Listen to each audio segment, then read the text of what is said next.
Bom, gente, então, tocando aqui no que a gente precisa desenrolar da disciplina, vocês têm alguma dúvida do que a gente tinha feito até agora?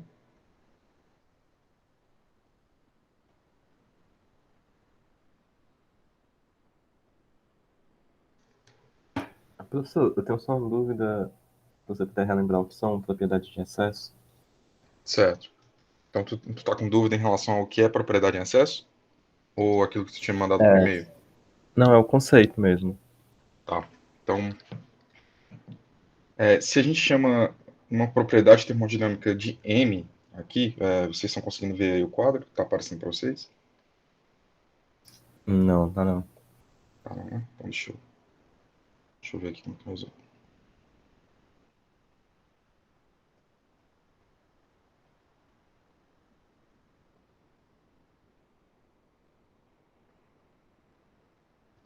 Agora acho que tá, né?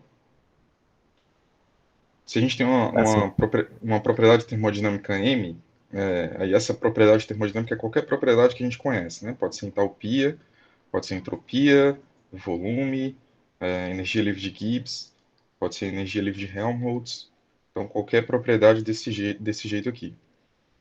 Às vezes a gente não consegue calcular essa propriedade real da substância. Então, isso aqui, M, simbolizado dessa forma, é a propriedade real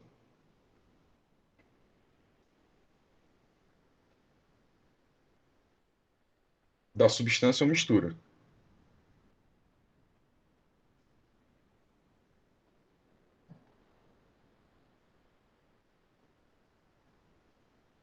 Então, quando eu falo substância, eu estou falando de um componente puro. Quando eu falo da mistura, eu estou falando da mistura de dois componentes puros quaisquer, por exemplo, no caso de uma mistura binária. Então, se a gente tem aqui essa propriedade, às vezes eu não consigo calcular ela diretamente. E aí o que eu faço é definir estados de referência.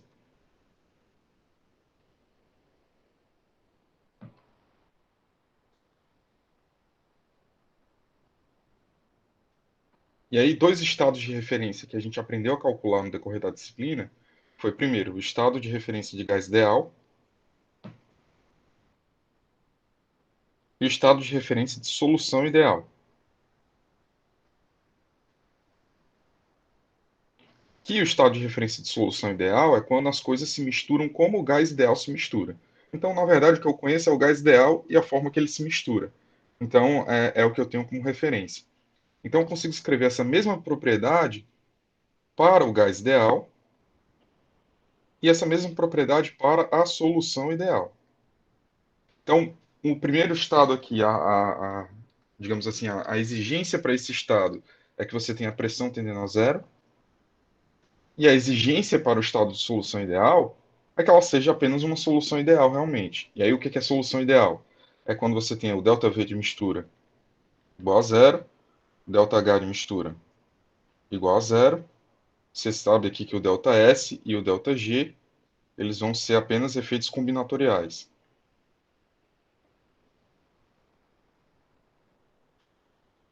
O que é esse efeito combinatorial? Que você não tem um aumento da entropia devido à interação dos componentes. O aumento de entropia vai se dar porque você está aumentando o número de estados possíveis.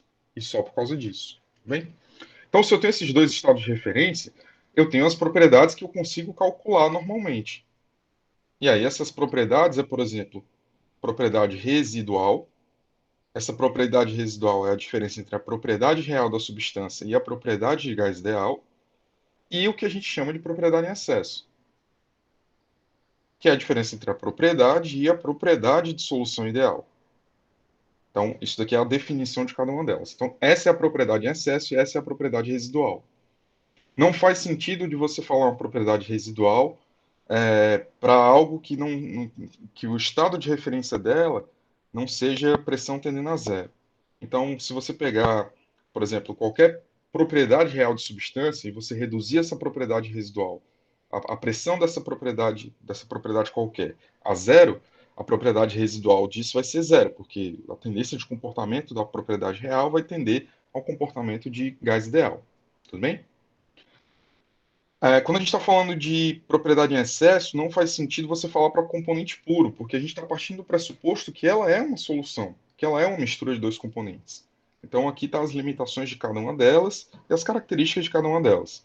Então, propriedade residual funciona muito bem para a gente entender os componentes aí que estão relacionados com o comportamento de gases, o desvio da idealidade dos gases, e a propriedade da solução ideal, ela vem para simplificar as contas que a gente faz em relação à solução líquida. Isso não quer dizer que você não tem uma propriedade residual para líquidos. Você tem. Só que não faz muito sentido você colocar um estado de referência em uma outra fase. Você nunca vai conseguir zerar isso, né? Porque o efeito da pressão tendendo a zero vai ser sentido somente quando você estiver realmente muito próximo a zero.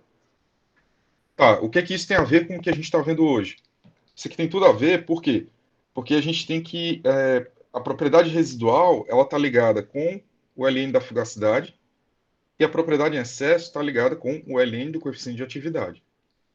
Fugacidade é como se fosse a propriedade parcial da energia livre de Gibbs residual, e o Ln do coeficiente de atividade é a propriedade parcial da energia livre de Gibbs em excesso. Então, a gente viu essas equações aí anteriormente, de que o Ln da fugacidade ele vai ser justamente a propriedade residual da energia livre de Gibbs em residual. O Ln da fugacidade vai ser a propriedade residual da energia livre de Gibbs parcial. Enquanto que o Ln do coeficiente de fugacidade vai ser a propriedade parcial da energia livre de Gibbs em excesso. Tudo bem? Isso daqui para um determinado componente. E aqui, se ele está sem um RT aqui, é porque ele está já dividindo aqui e colocando a dimensional. Tudo bem? Eu coloquei na lista de vocês que eu queria a propriedade parcial da energia livre de Gibbs em excesso. Isso daqui você tem como colocar, é justamente o Ln de φ, Ln do coeficiente de atividade. Só que o que eu queria dizer mesmo lá na lista era que era isso daqui tudo em diluição infinita. Então, é basicamente você ter o Ln do coeficiente de diluição infinita. Tudo bem? Que é lido lá nos extremos do gráfico. Eu consigo editar ali ainda para poder a gente ter a certeza do que a gente está falando. Tudo certo aí, Rafael? Tem mais alguma dúvida? A minha dúvida já era próxima, assim, de como calcular esse de diluição infinita. Porque o vídeo que eu tinha visto do Nathan, ele não fazia essa parte. Pronto. Eu acho que eu tinha comentado com vocês numa aula anterior que quando você está lendo os gráficos de Ln do coeficiente de atividade pela composição, você vai ter aqui o componente x1 e aqui você vai ter, por exemplo, o componente 2. Um sistema bem assimétrico aqui para a gente observar isso. É aquele mesmo gráfico que a gente já tinha visto em relação à fugacidade, se não me engano. Se o x1, se isso aqui for x1 e ele está variando de 0 a 1, então isso daqui é o Ln de gama 1 e esse daqui é o Ln de gama 2. O Ln de gama 1 ele vai tender a 0 quando o x1 tender a 1, justamente pela definição da propriedade em excesso. Quando o x1 se torna 1, o que acontece com essa mistura? Ela deixa de ser solução e passa a se tornar componente puro, porque x1 é igual a 1. Qual é a consequência disso? É que a propriedade em excesso ela vai ser 0.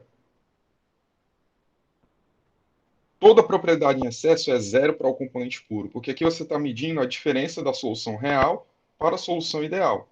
Se você está numa mistura com um componente puro, você não tem diferença de forças intermoleculares. Então, o componente puro é como se fosse uma solução ideal. Tudo bem? É difícil como falar isso, porque eu estou falando que o componente puro é uma solução? Não. Ele tem o mesmo comportamento da solução ideal, tá? Certo. Então, dito isso, o que eu vou avaliar aqui? Eu vou avaliar quando x1 tende a zero.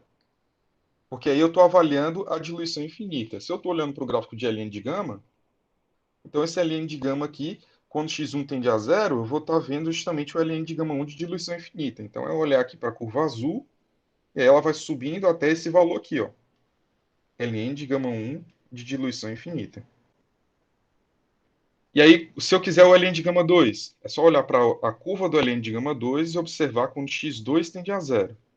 Se o x2 está tendendo a zero, isso quer dizer que o x1 está tendendo a 1 numa mistura binária. E aí, se o x1 está tendendo a 1, é nesse ponto em que eu vou observar quem é o ln de gama 2 de diluição infinita, que é esse daqui.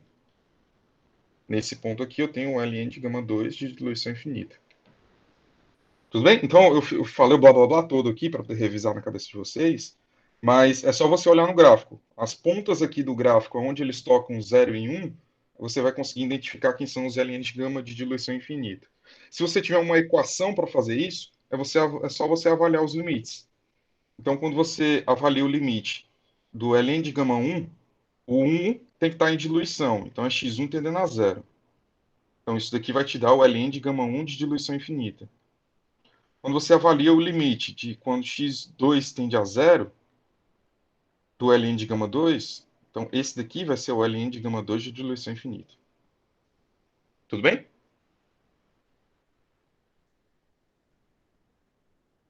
Mais alguma dúvida? Sim, professor. A dúvida exatamente é porque quando a gente plota nos pontos, a gente não tem onde ele é exatamente na parte zero, porque vai dar uma divisão por zero no Excel. Pronto. Aí, Então, no caso, eu teria que fazer uma interpolação com os pontos que eu já tenho e sim, pegar. só que isso pode ser feito, na lista que a gente tinha passado, isso pode ser feito de uma forma simples. Se você tem aqui o conjunto de pontos plotados, digamos assim, nesse gráfico, nesse comportamento aqui, você tem aqui a tendência dessa reta com essa daqui, e aí você traça aproximadamente essa daqui onde é que ela vai tocar. É uma extrapolação.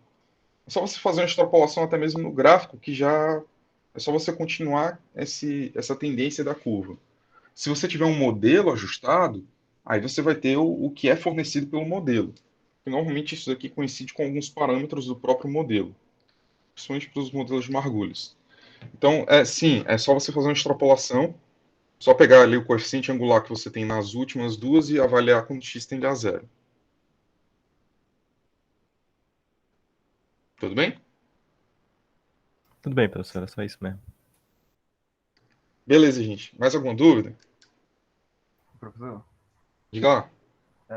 eu fiquei meio na dúvida quando tem uma pergunta, você pergunta se os dados obtidos têm consistência termodinâmica. O que é que eu devo avaliar para responder essa pergunta? Pronto, você tem que avaliar o que está numa seção do livro da gente. Deixa eu abrir aqui o livro para poder eu mostrar para você onde é que está isso.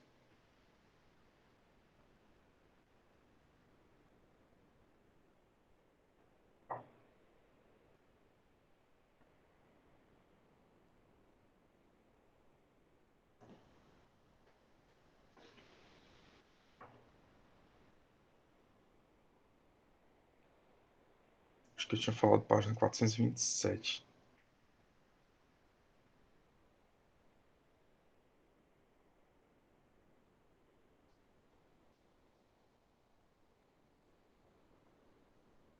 É, isso. Então, aqui na minha versão do livro é 428.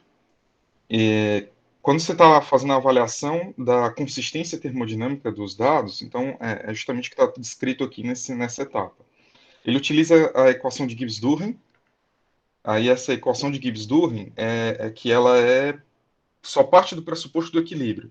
Então, se você está supondo o equilíbrio, então essa relação aqui é verdade. E aí ele vai lá e reorganiza tudo de forma que você tenha essa integral. Então, o lado direito aqui dessa integral, você tem que ter ela igual a zero. Essa integral toda tem que ser igual a zero. E aí, como é que você faz isso na prática, efetivamente? Você pega os dados, por exemplo, uma forma de fazer isso é você plotar os dados aqui, ajustar um polinômio que passe por elas e calcular a área que está acima de zero e a área que está abaixo de zero. E aí você avalia se as duas áreas forem iguais ou desviem até 3%, 2%, até 5%, então você pode estimar que esses dados eles são termodinamicamente consistentes. Se ela desvia acima de 5%, você já começa a supor que ela não é consistente termodinamicamente. Então, a consistência termodinâmica dos dados se dá por essa relação dessas áreas. O quanto uma área é diferente da outra. Pela equação de Gibbs-Durham, essa integral tem que dar zero. Isso aqui tem que ser igual a zero. Ou seja, se você pegar o ln aqui e separar o ln de gama A e o ln de gama B, por exemplo, se você fizer a separação, você vai ver que é como se essa área estivesse anulando com essa daqui, já que você está fazendo o gráfico aqui de ln de gama A sobre gama B em função de xa. Tudo bem? Certo. Beleza. Qualquer dúvida, vocês podem mandar uma mensagem lá no grupo que eu tento ajudar vocês com essas dúvidas. Isso é uma forma de resolver. A outra forma é que você pode pegar aquelas integrais numéricas que vocês aprendem em métodos matemáticos, e aí você pode aplicar um método numérico, um método Simons, e aí vai. Tudo bem? Ok. Mais alguma dúvida?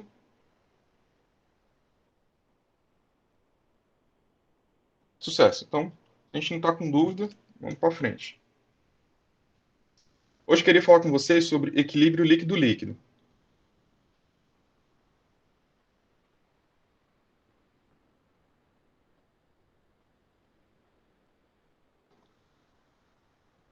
É interessante a gente observar que a, quando a gente está falando de indústria química e petroquímica, principalmente, a principal unidade de separação é a unidade de separação por destilação. E aí, quando a gente fala da etapa de separação de destilação, a gente sabe que o que limita cada estágio de equilíbrio, o nome dele mesmo já diz, né? É o equilíbrio. Que equilíbrio? O equilíbrio líquido-vapor.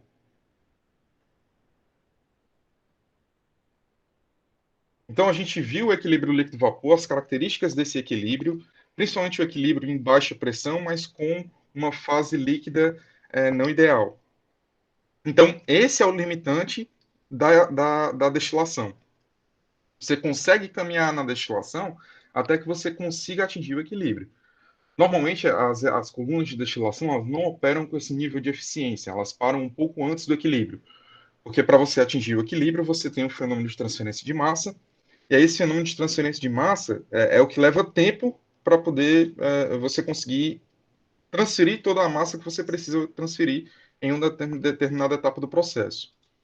Então, o que é o interessante aqui? A gente vê que a termodinâmica determina qual o máximo que você consegue caminhar, os fenômenos de transporte, eles determinam o quanto você caminha por tempo, né? Qual a facilidade que você caminha, ou seja, a facilidade que você anda no estágio até você atingir o equilíbrio.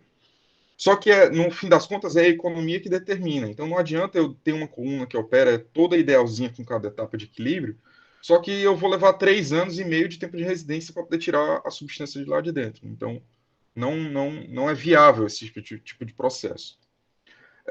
Um dos processos que a gente acaba tendo o que é chamado de pinch point, ou seja, é um ponto, não é o ponto do cachorro, não, do pinch, não. É um ponto que você tem uma restrição do processo da transferência de massa. Então, se a gente pensar aqui naquele gráfico x igual xy, composição do vapor, composição do líquido, a gente tem a fase vapor se comportando idealmente aqui, sem a presença de um azeótropo, por exemplo, e eu tenho aqui em verde a presença de um azeótropo. Então, por exemplo, no caso da presença de um azeótropo, fica muito claro por que eu não consigo separar por destilação. Deixa eu só escrever ela de uma melhor forma aqui.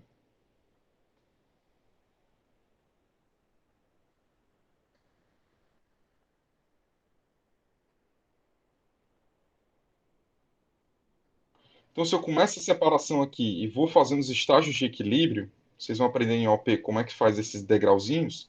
Eu chego num ponto aqui que, se eu aumentar esse ponto aqui do lado para a gente observar, eu vou ter a reta preta aqui e vou ter a curva verde fazendo mais ou menos isso daqui. Então, os estágios de equilíbrio eles vão ser determinados como sendo a reta de operação, estou considerando uma reta de operação ideal aqui, e a reta de equilíbrio, a curva de equilíbrio. Então, cada pontozinho desse aqui em X vermelho que eu estou marcando é quando você toca o equilíbrio e você passa para a próxima fase. Toca no equilíbrio e passa para o próximo estágio de equilíbrio. E aí toca aqui na fase e vai. Se você observar, quanto mais você aumentar isso daqui, mais estágios vão caber. Então, esse ponto aqui do azeótropo é chamado de pinch point.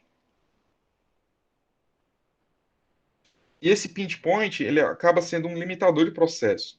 isso não ocorre somente para azeótropo. Para azeótropo é muito claro que você não consegue separar por destilação.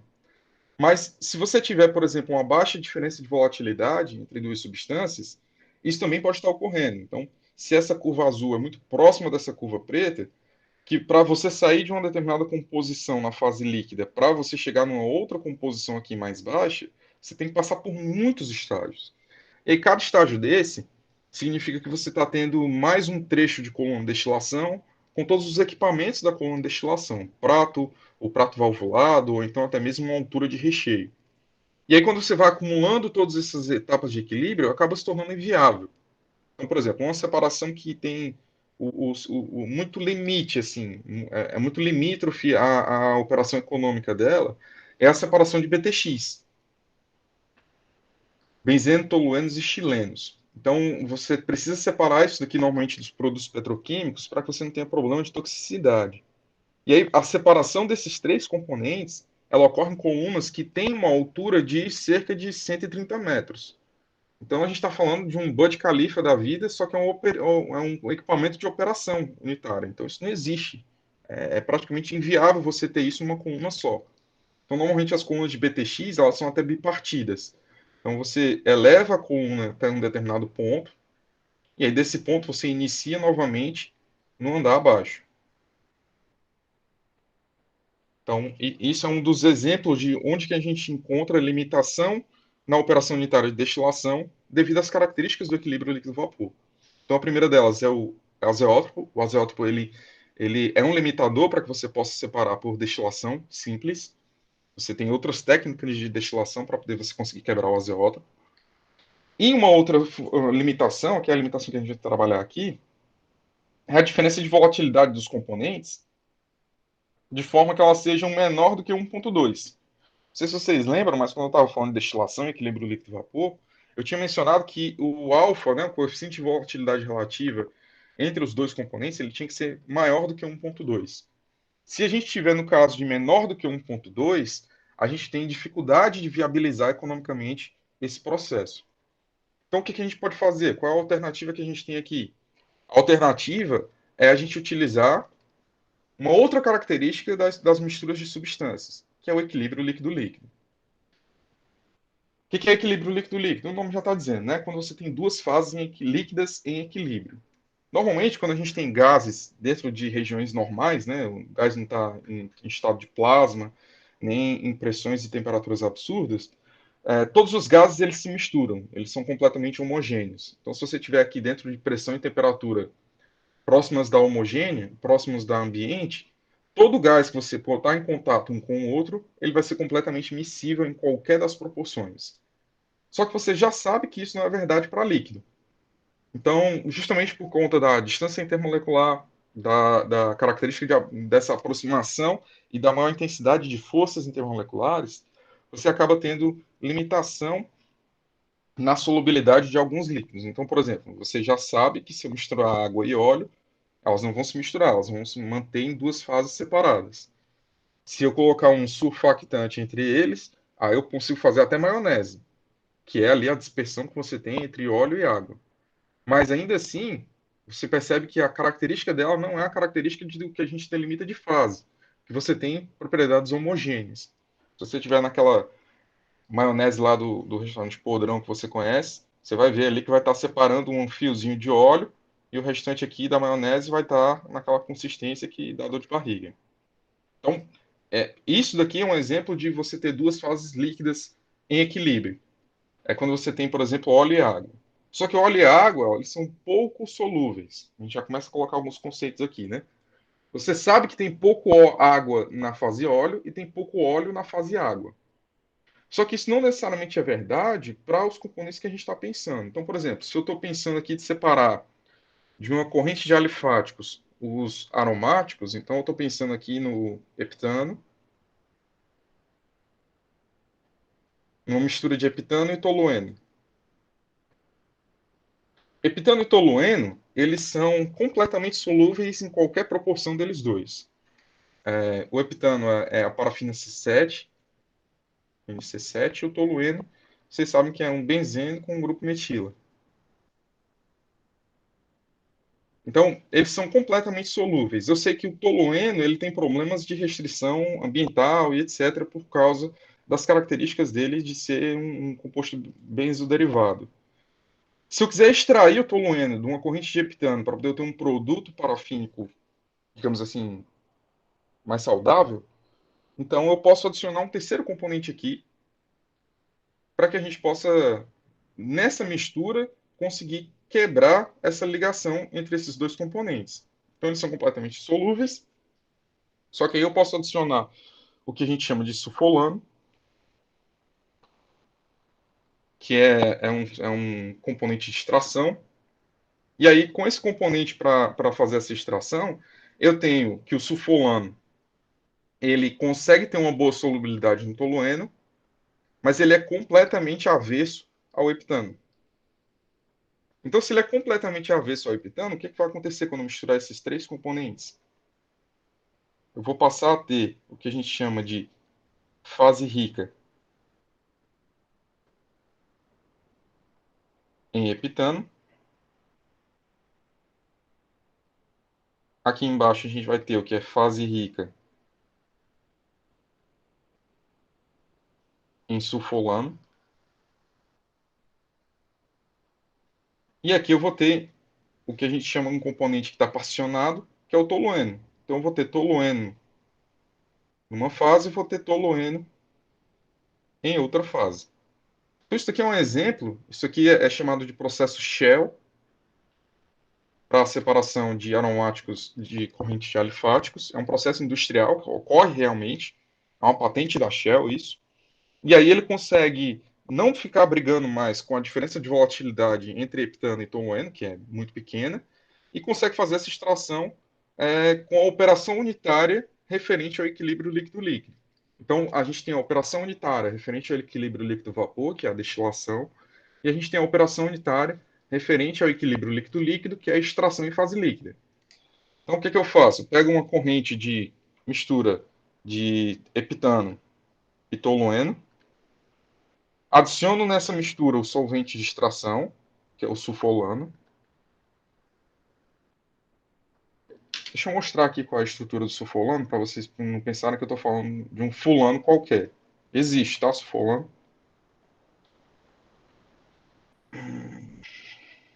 Deixa eu ver, esse aqui tem a estrutura dele. Tem, ó, tá aqui. Essa é a estrutura do sulfolano, tá? Então, aqui é porque a escala não está favorecendo, tá? Mas é R$ 1.500, 2,5 kg dele. Não é barato. Isso já entra aqui na conta do processo, por exemplo. Então, essa é a estrutura do sulfolano e a característica dele é que ele é mais denso do que as outras fases. Então, com essa fórmula química aqui do sulfolano, ele tem essa característica de conseguir atrair o componente que é aromático, mas repelir o componente que é alifático. Tudo bem?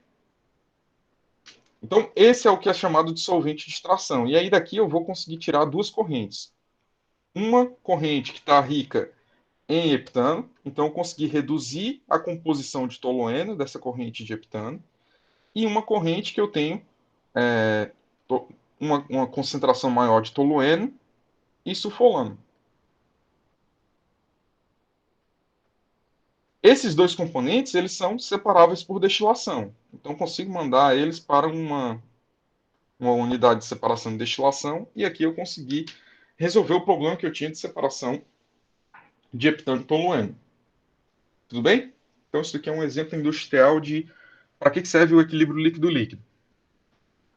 Vamos dar um passinho atrás. Então, antes da gente chegar nesse tipo de problema que tem três componentes, vamos pensar na causa, em o que gera o fato de duas fases líquidas não se misturarem. Então, o que gera isso é aquela resposta padrão que a gente tem, tudo termodinâmica, né? Que é tudo culpa das forças intermoleculares. Então, é muito claro aqui para quando a gente está falando de equilíbrio líquido-líquido, a importância da gente compreender justamente o que causa a diferença de duas fases líquidas, por exemplo. Então, quando a gente está pensando nisso, a gente está falando então da energia livre de Gibbs, por exemplo. Então, quando a gente está falando aqui da energia livre de Gibbs, a gente está pensando então em como que a gente consegue repelir uma fase em relação à outra. E a gente faz isso pensando no modelo de GE. Então, há algum tempo atrás, alguém fez essa pergunta na aula. A gente tem aqui um modelo de GE, digamos aqui GE sobre RT, para ficar mais claro, e ele é o modelo mais simples possível, o modelo de Margulies. A, x1, x2. Então, isso aqui é o modelo de Margulies de um parâmetro. A gente está olhando para ele para a gente entender que se A for igual a zero, eu tenho uma solução ideal. Tudo bem? Lembra do que a gente começou a aula falando? Então, se eu começar aqui com o caso de A igual a zero, isso daqui vai ter GE sobre RT igual a zero. Se GE sobre RT é igual a zero, isso quer dizer que G sobre RT vai ser igual a G de solução ideal sobre RT. Então, o comportamento da solução se torna o comportamento da solução ideal. Tudo bem? Ok, professor, mas aí se o A for igual a, por exemplo, o A que eu estiver falando aqui for um A, vamos pensar sempre em um adimensional, tá? Então, deixa eu tirar isso aqui para a gente pensar num adimensional. Se o A for igual a 1, então eu já tenho uma diferença, não tenho mais um comportamento, um desvio da idealidade, eu já tenho um desvio da idealidade sendo apresentado nesse sistema. Então, se a gente for analisar aqui G sobre RT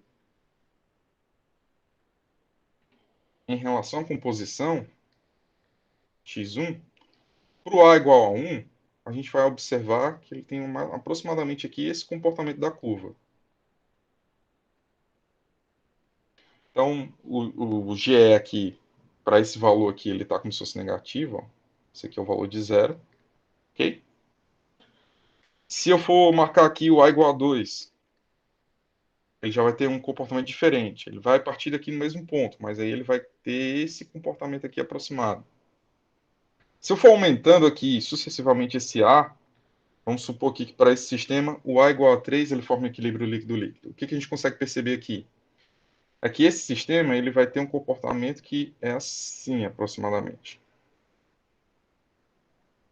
Se vocês observarem, eu estava sempre com um mínimo, eu tenho um ponto de mínimo aqui de energia, só que agora eu tenho um ponto de máximo local. Então, sempre que eu apresento um ponto de máximo local na curva da energia livre de Gibbs, esse ponto de máximo local está me dizendo que, se eu supor para essa composição, eu tenho esse valor da energia livre de Gibbs. A gente sabe que para atingir o equilíbrio, a gente precisa sempre do menor valor possível da energia livre de Gibbs. Se eu preciso do menor valor possível, eu posso ter uma estratégia aqui. O que a natureza faz? Ela olha assim para esse sistema e diz: tá, esse valor aqui é um valor de ponto de máximo local. Eu consigo reduzir a energia livre de Gibbs do sistema se eu ligar aqui esses dois pontos. Ó. Então eu tenho um ponto aqui, tenho um outro ponto aqui. Eu estou passando uma tangente nesses dois pontos. É melhor eu estar em uma única fase com esse valor de energia livre de Gibbs, ou eu separar em duas fases com essas composições e conseguir reduzir a energia livre de Gibbs para esse nível aqui. Então, o que a natureza faz é, quando você tem esse ponto de máximo local, uma curva da energia livre de Gibbs, você consegue reduzir a energia livre de Gibbs total do sistema, separando em duas fases com essas composições da tangente aqui. Então, é essa a causa do equilíbrio líquido-líquido. As coisas se separam para tender a minimizar a energia livre de Gibbs. Só desenhar isso daqui de uma forma mais limpa. Essa curva que a gente está mostrando ali da energia livre de Gibbs, ela tem aproximadamente esse formato. Então, quando você traça a tangente está passando aqui nesses dois pontos. Então, ou você tem esse valor para uma fase, ou você vai ter esse valor aqui para essas duas fases, uma com essa composição e a outra com essa composição. Então, você observa que você consegue ter essa redução da energia livre de Gibbs por separar em duas fases.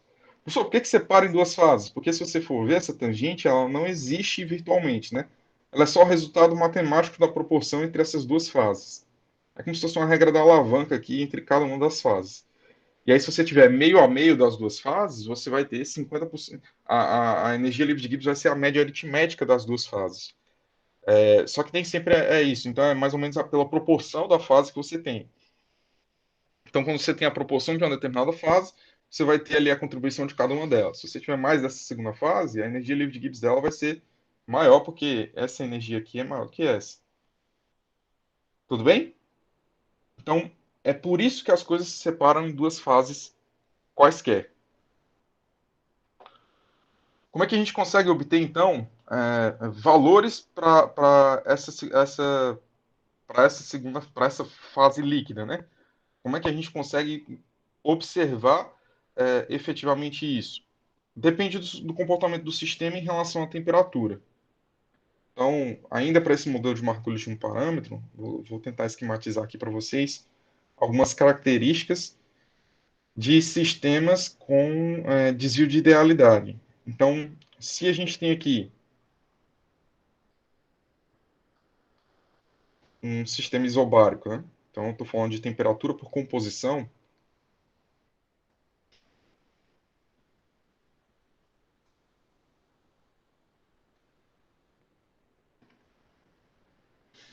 Eu posso ter aqui o equilíbrio líquido-líquido, ou, desculpa, o equilíbrio líquido-vapor. Vou desenhar um sistema aqui que seja um desvio positivo da idealidade, mas não tão forte ainda, tá? Se vocês observaram, eu desenhei lá em cima no diagrama para poder a gente ter um espaço de temperatura. Então, eu tenho a faixa de temperatura operacional do equilíbrio líquido-vapor, e se eu for reduzindo a temperatura, a depender de como a não idealidade desse sistema varia com a temperatura, a gente pode chegar numa região em que a gente tem o seguinte comportamento. Então, eu tenho aqui a máxima temperatura em que eu tenho duas fases líquidas, e normalmente a gente chama isso daqui de temperatura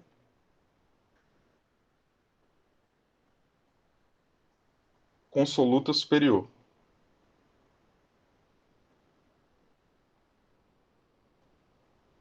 Ela é superior porque ela está em cima. Tranquilo para poder entender isso. À medida que a gente foi reduzindo a temperatura, o que, que aconteceu? A gente chegou num domo aqui de saturação, e aí, com qualquer ponto que a gente escrever aqui nesse sistema, a gente vai ter a separação em duas fases. Essa primeira fase e essa segunda fase, cada uma delas com essa composição. Então, aqui a gente chama, por exemplo, líquido 1 e líquido 2. Da mesma forma que quando eu tinha aqui o equilíbrio líquido-vapor, que eu parava aqui no meio, eu estava aqui separado por uma tie line. Então, essa tie line ela tinha uma composição da fase vapor e uma composição da fase líquida. Aqui a diferença é que eu tenho uma fase líquida e outra fase líquida. Essa fase líquida L1 ela tem como característica estar mais perto do valor de componente 1 puro. Então, a gente chama a fase L1 de rica em componente 1. Se a gente está vendo aqui a fase L2, ela está mais próxima de quando x1 é zero, então ela é L2, é uma fase que é rica em componente 2. Tudo bem? Alguma dúvida? Vocês querem que eu repita alguma coisa? Estou indo muito rápido? Me avisem, tá? Ok, então se eu tenho aqui a separação entre duas fases, qual é a característica desse sistema em relação ao desvio da idealidade? Se você observar, estava tudo funcionando aqui muito bem, como um sistema ideal, até que eu separei nas duas fases por ter atingido a temperatura consoluta superior. À medida que eu estou reduzindo a temperatura, eu tenho uma maior faixa de composição em que eu tenho diferença de duas fases líquidas. Ou seja, à medida que eu reduzo a temperatura, eu tenho um maior valor de desvio da idealidade.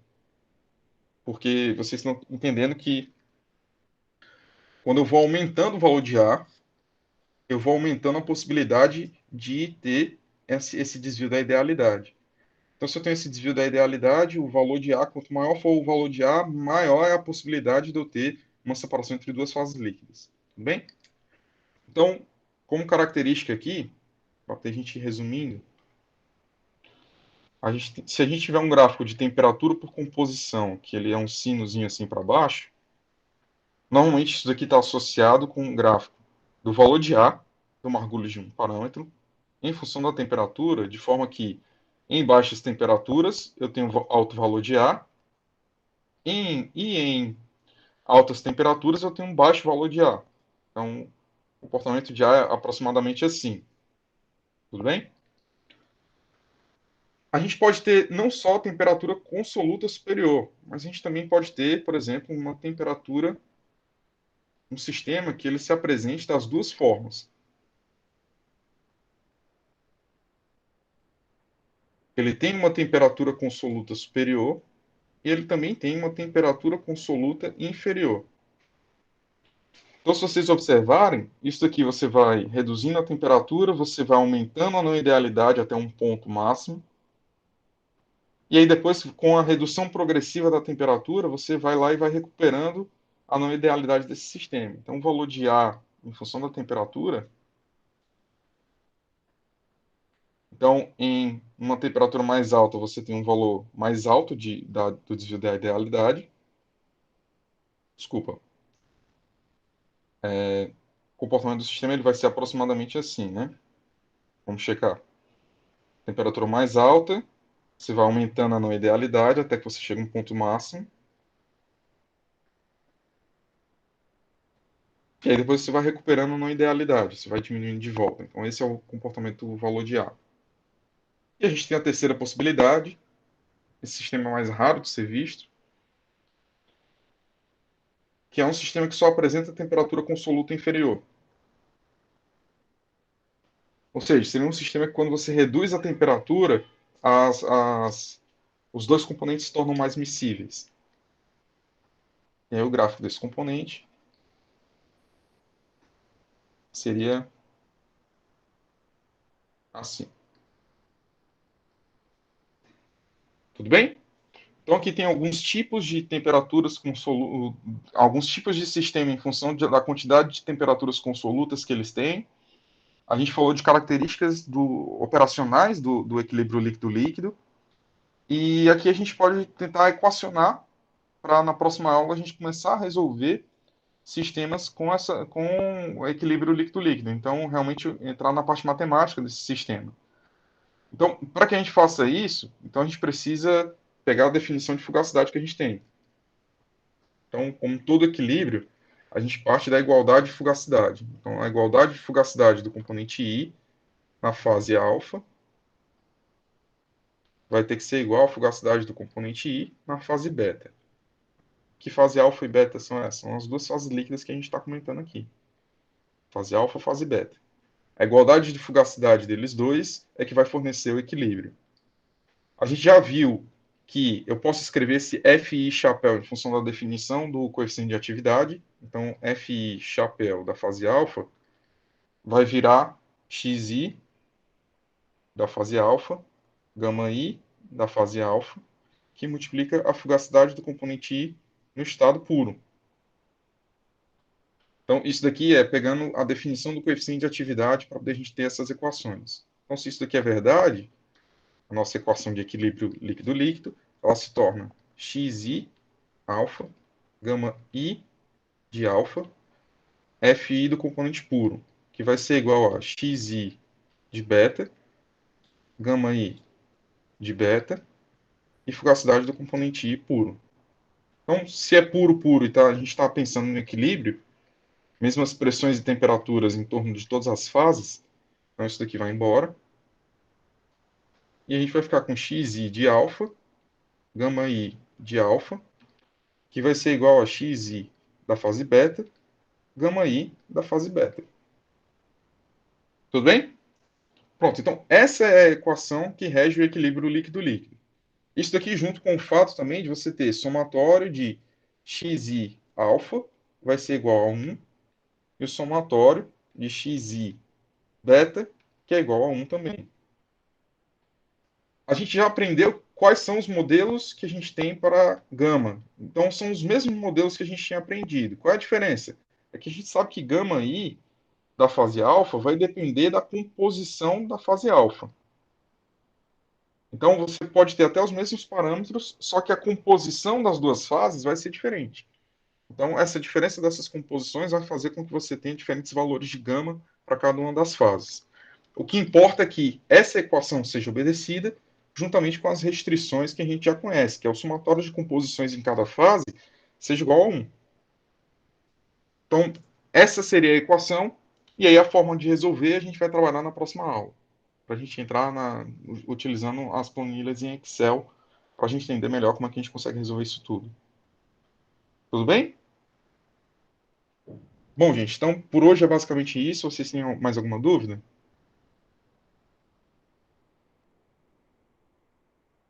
Sem dúvidas? Então, até quinta-feira, tá? Valeu aí, pessoal.